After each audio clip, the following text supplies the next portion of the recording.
আজকে আর আপনাদেরকে বলবো না ভালোবাসা অবিরাম। আজকে আপনাদের কাছে একটাই তথ্য শেয়ার করার জন্য এই ভিডিওটি করা। এই যে দেখতেছেন আমি আসলাম এক জায়গাতে কাজের উদ্দেশ্যে। এখানে এসে আমি অনেক উঁচুতে কাজ করতেছি, তো তাই ভাবলাম আপনাদের সাথে একটা মনোরম দৃশ্য শেয়ার করি।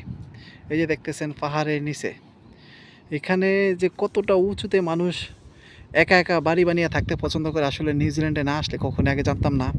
এই যে দেখতেছেন এখানে কিন্তু অনেক উঁচু, হয়তো বা 200 মিটার থেকে 300 মিটার উঁচু হবে। মনে হচ্ছে আমি হেলিকপ্টার থেকে ভিডিওটা করছি, আসলে কিন্তু তা নয়। আমি কিন্তু একটা হিলের উপর দাঁড়িয়ে কিন্তু ভিডিওটি করতেছি। এই যে দেখেন কত সুন্দর। এই যে এখানে একটা পর্যটক কেন্দ্র, বা এখানে যারা এখানে ট্যুরিস্টের জন্য আসে, এখানে ক্যারাভ্যান নিয়ে আসে যেটাতে রাত্রে যাপন করতে পারে। এই হলো নিউজিল্যান্ডের প্রাকৃতিক দৃশ্য।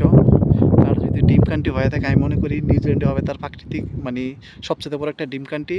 এখানে আসলে বোঝা যায় প্রকৃতি কত সুন্দর।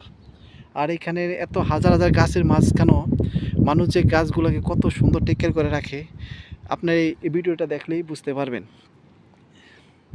ধন্যবাদ সবাইকে, সবাই ভালো থাকবেন। সবাইকে নিউজিল্যান্ডে আসার আমার পক্ষ থেকে দাওয়াত রইল। সবাই আসবেন, নিউজিল্যান্ডে এসে ঘুরে যাবেন আর দেখে যাবেন প্রাকৃতিক সৌন্দর্যের দৃশ্যের নীলাভূমি New Zealand. Thank you so much everyone.